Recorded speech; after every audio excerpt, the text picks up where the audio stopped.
Les voy a contar algo que pasó de verdad, o por lo menos es lo que aseguraba don Primitivo cada vez que le sacaban el tema.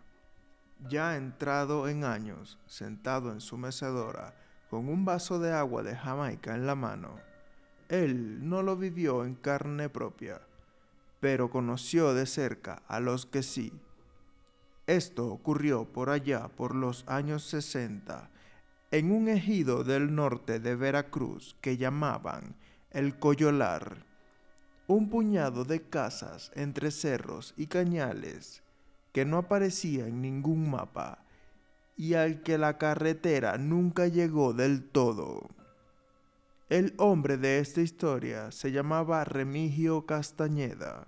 No era santo ni era demonio. Era uno de los hombres de manos gruesas y espalda ancha que nacen sabiendo que la vida se gana a puro esfuerzo y que se van muriendo de a poco cuando descubren que el esfuerzo no les alcanza.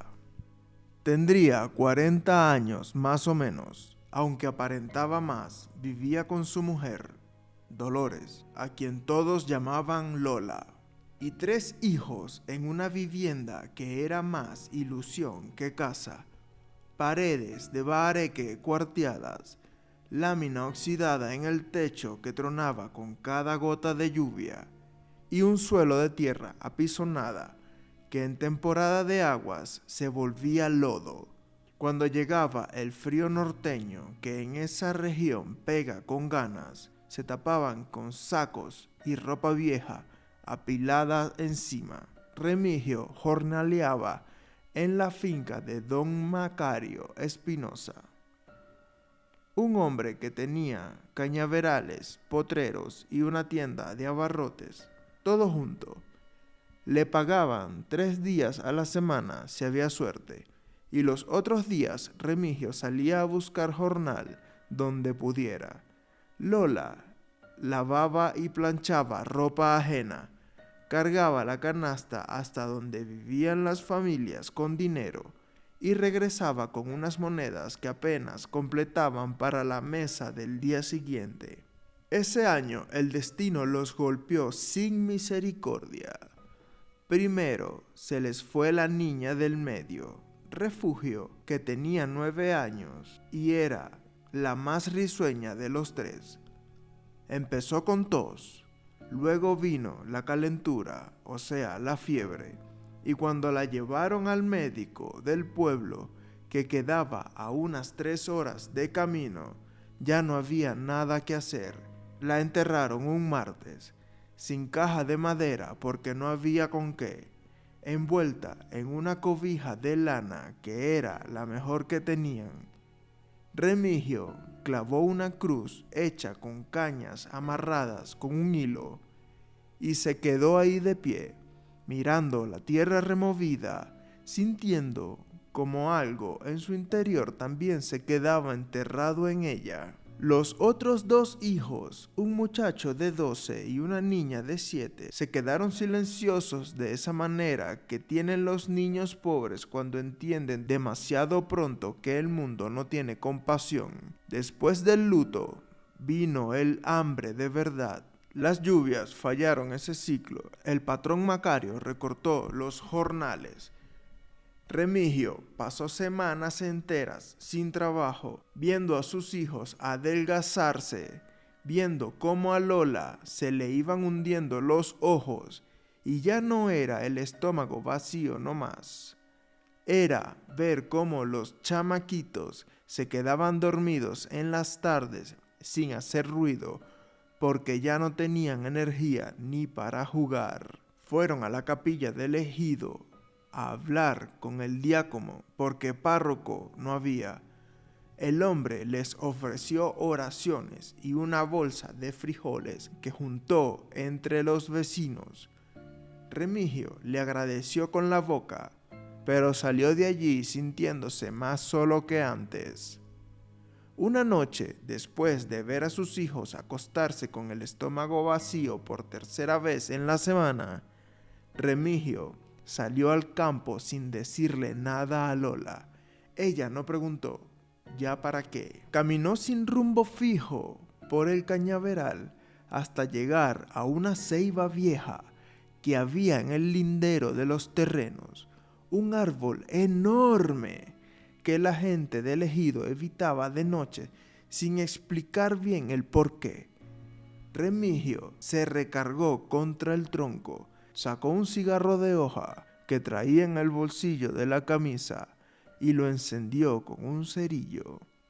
Ahí, mirando el cielo nublado y sin estrellas, habló solo, o creyó que estaba hablando solo. Él decía: «Ya no sé a quién pedirle», dijo en voz baja.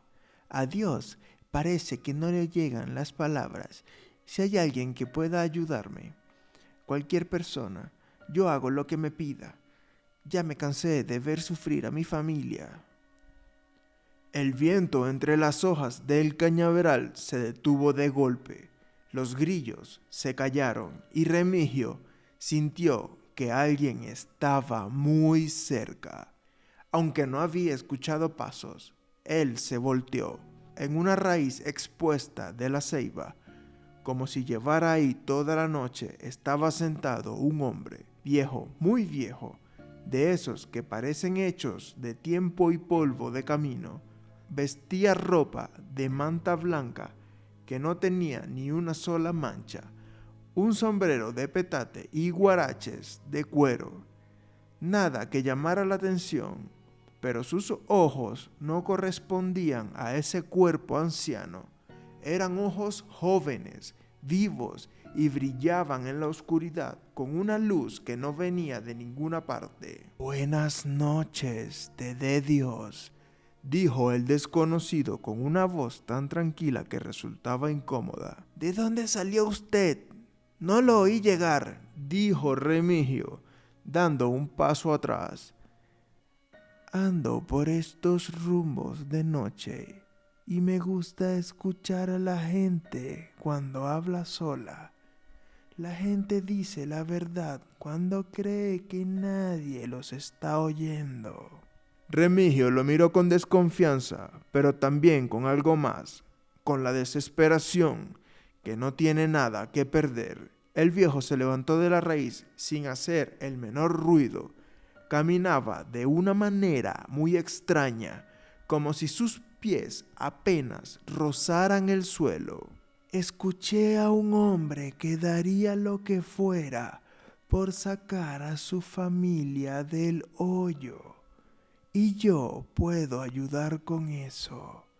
Puedo darte un trabajo fijo, una parcela propia, dinero para arrancar. También puedo hacer que tus hijos coman todos los días, que tengan ropa, que vayan a la escuela si quieres. Todo lo que un padre quiere para los suyos». «¿Y qué quiere usted a cambio?».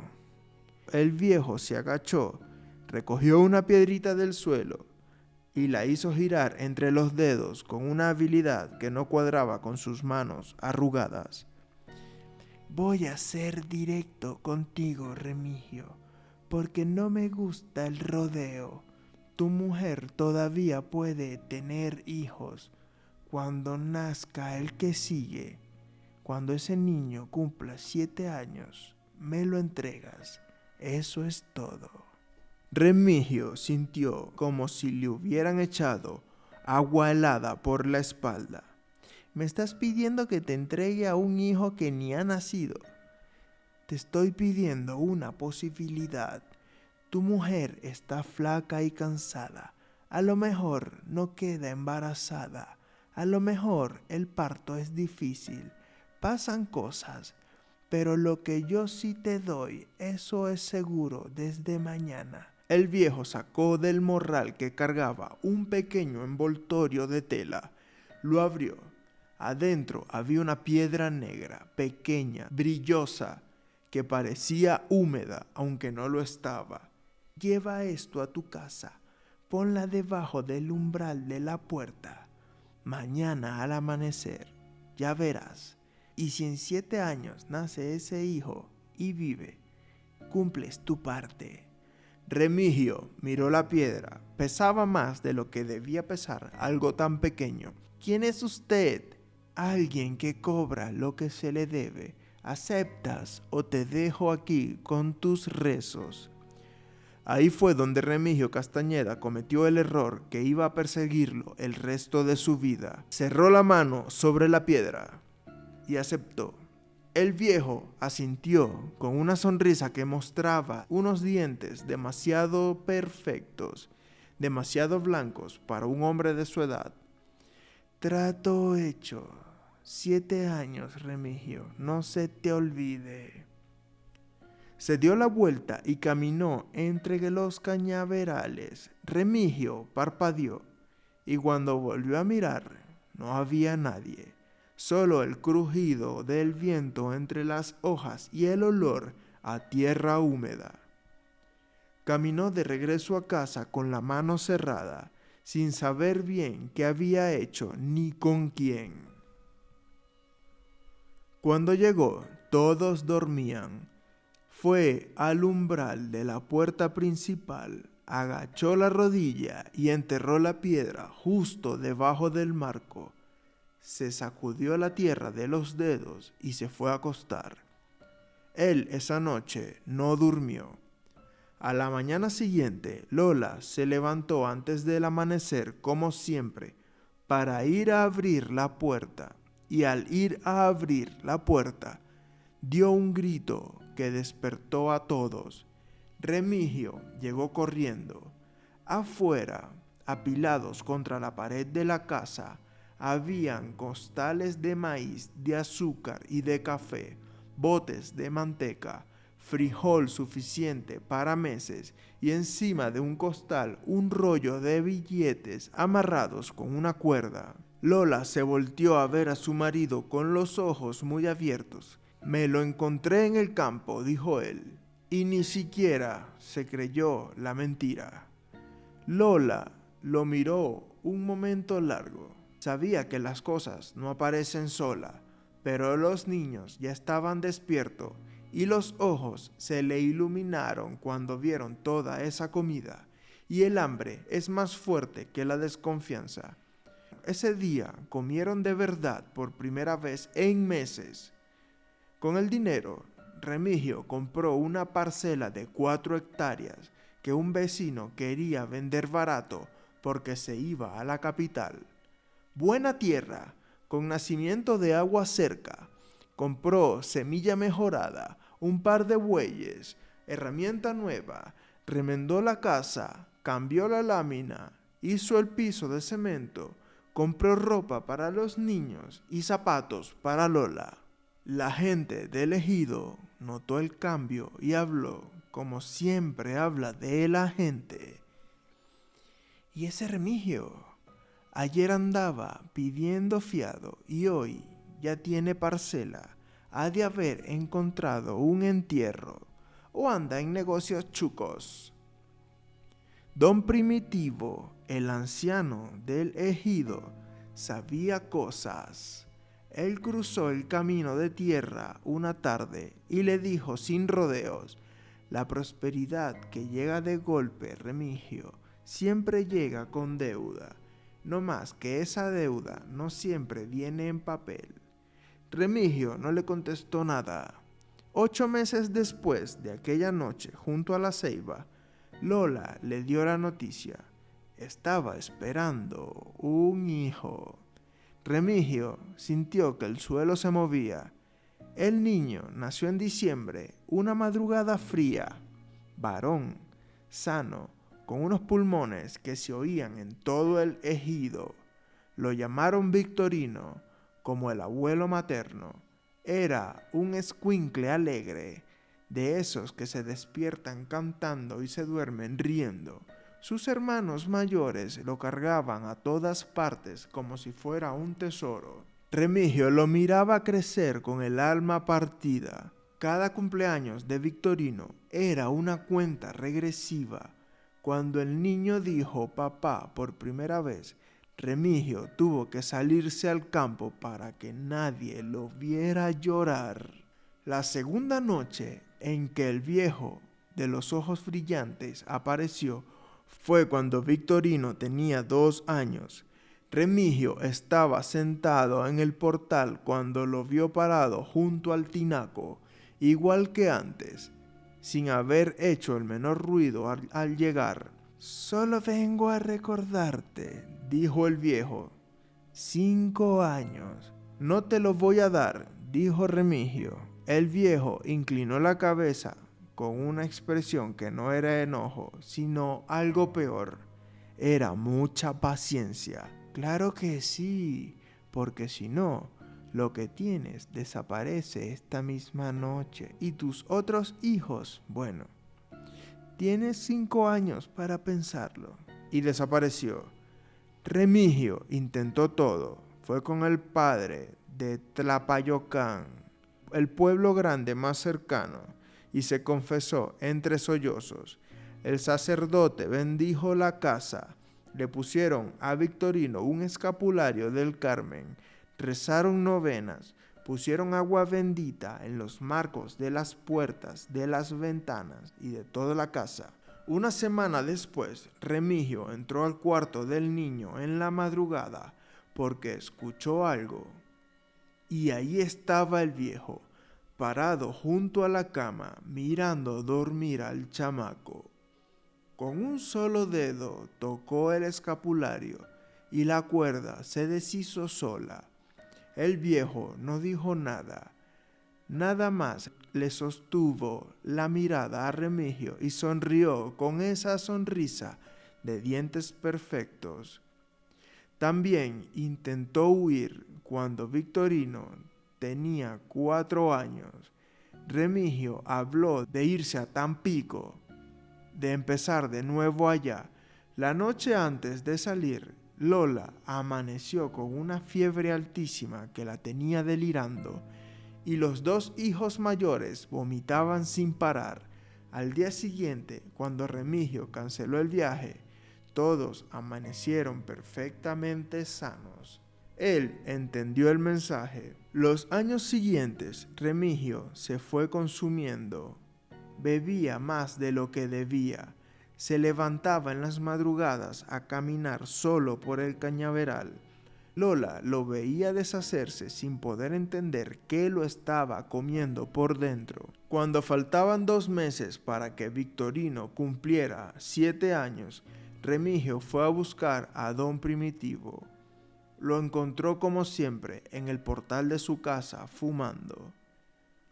«Ya sé por qué vienes», dijo el viejo antes de que Remigio abriera la boca. Y Remigio le contó todo: el encuentro junto a la ceiba, la piedra negra, el trato, los 7 años. Remigio lloró sin vergüenza, como no había llorado desde que enterró a su hija. Don Primitivo escuchó todo fumando despacio.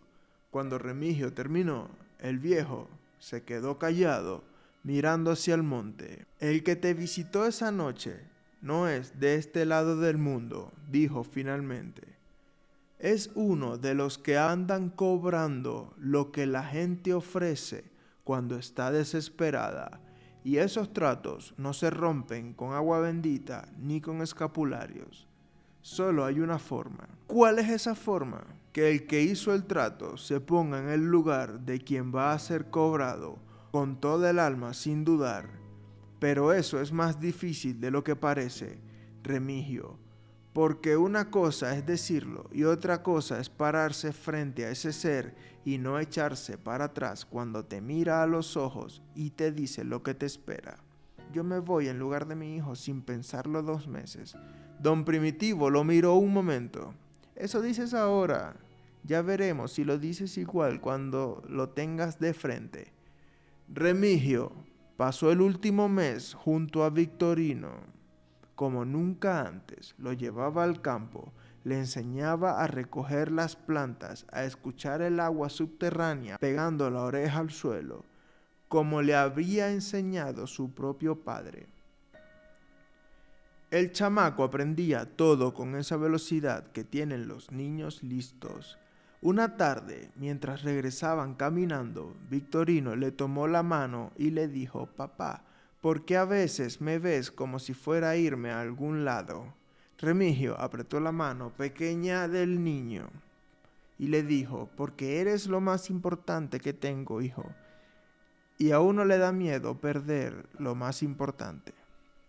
Pues no voy a ningún lado, papá, dijo el niño con toda la sinceridad de sus 6 años. Remigio no pudo contestar. Esa misma noche le contó todo a Lola. Ella escuchó sentada en la orilla de la cama, con sus manos en el regazo, muy inquieta y sorprendida. Cuando Remigio terminó, Lola tardó un momento en hablar. Todo lo que tenemos viene de este trato. Sí, le dijo Remigio, y ahora viene a cobrar a Victorino.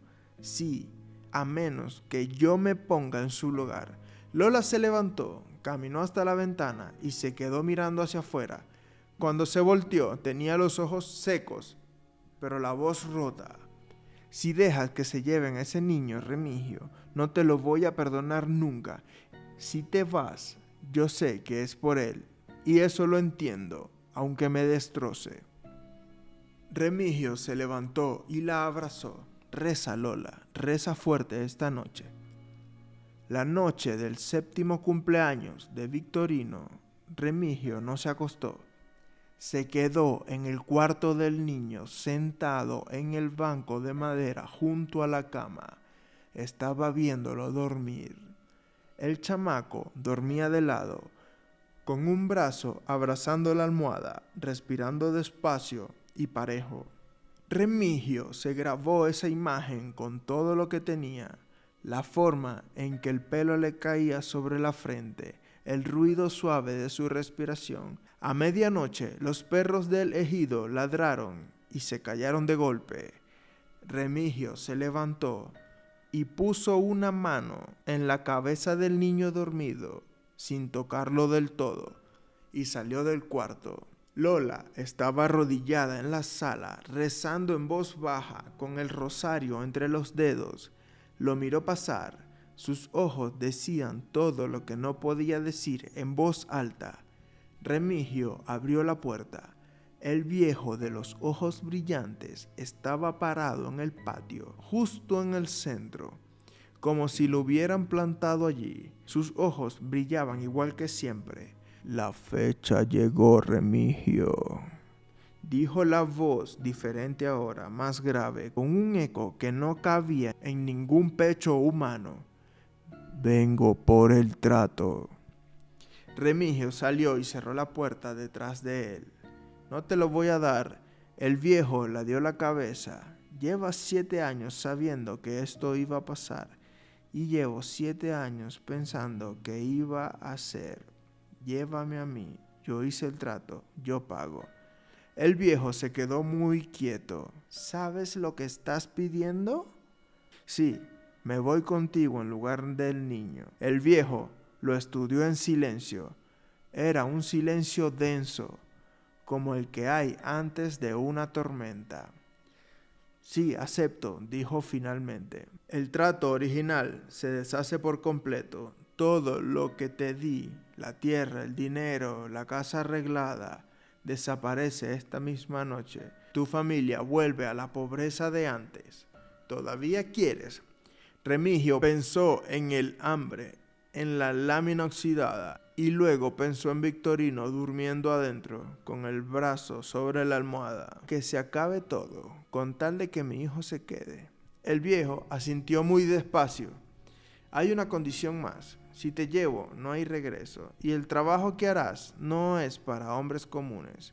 Verás cosas que ningún vivo debería ver. Harás cosas que nunca imaginaste. Ya no serás Remigio Castañeda del Coyolar. Serás otra cosa para siempre. No me importa. Por primera vez esa noche, el viejo miró con algo que no era frialdad, era casi respeto. En mucho tiempo nadie me había dicho eso en serio, dijo. Hay quien lo dice, pero cuando les explico lo que implica, buscan la salida, y tú no la estás buscando. No la voy a buscar. La puerta se abrió a sus espaldas. Lola había escuchado todo. Remigio se dio la vuelta. Lola estaba en el umbral, abrazándose a sí misma y llorando en silencio. Eres más fuerte de lo que crees. Siempre lo has sido. ¿Y los niños?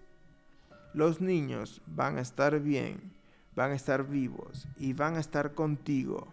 Eso es lo que importa. Se acercó a ella, le tomó la cara entre las manos, la miró bien y dijo: dile a Victorino cuando crezca que su papá lo quiso más que a nada en este mundo. Lola lo abrazó con una fuerza que Remigio no le había conocido nunca. No es justo, dijo ella. No, no lo es. Se separó de ella, se volteó hacia el viejo. Listo. El viejo extendió la mano. En el momento en que Remigio la tomó, sintió algo que no tenía nombre, como si una parte de él, la parte que sabe que existe, comenzara a desprenderse. No era exactamente dolor, tampoco era otra cosa. Caminaron hacia el fondo del patio y más allá, hacia el cañaveral. Con cada paso, el mundo se fue haciendo diferente. Los colores se apagaron, los sonidos se volvieron lejanos. Remigio se dio la vuelta una última vez. Vio a Lola parada en la puerta, iluminada por el foco de la entrada. Vio su casa y mientras la miraba, la casa empezó a cambiar despacio. El piso de cemento volvió a ser de tierra. La lámina nueva volvió a ser oxidada como la de antes. La puerta nueva volvió a ser la vieja. En el corral, los bueyes dejaron de estar. La parcela que había comprado volvió a ser de quien la había vendido. Todo lo que habían construido en 7 años se deshacía como el azúcar en el agua. Remigio siguió caminando. El cañaveral los tragó y la oscuridad fue diferente a cualquier oscuridad que Remigio hubiera conocido. Y en esa oscuridad había presencias malignas. Bienvenido, dijo el viejo, tu trabajo empieza ahora. Remigio ya no preguntó qué trabajo era. Cuentan en el Collolar que Victorino Castañeda creció sano y fuerte, que fue el primero de elegido en terminar la secundaria, que se casó con una muchacha de Martínez de la Torre y tuvo 4 hijos. Cuando le preguntaban por su padre, Lola decía que se había ido a trabajar al norte y nunca mandó razón. El niño creció sin saber nada del trato ni del precio que se pagó por él. Pero don Primitivo, que vivió hasta los 90 y tantos años, le contó a Victorino, ya viejo, la historia completa, y Victorino le dijo que toda su vida, desde chamaco hasta anciano, había tenido el mismo sueño recurrente. Su padre caminando por un lugar muy oscuro, vistiendo la misma ropa del campo de siempre, volteando a verlo de lejos y sonriéndole, como diciéndole que valió la pena. Hay cosas que un padre hace por sus hijos que este mundo no tiene palabras para nombrar. Hay deudas que se pagan en silencio, lejos, sin que nadie lo sepa. Salvó a su hijo que sigue vivo y eso es suficiente.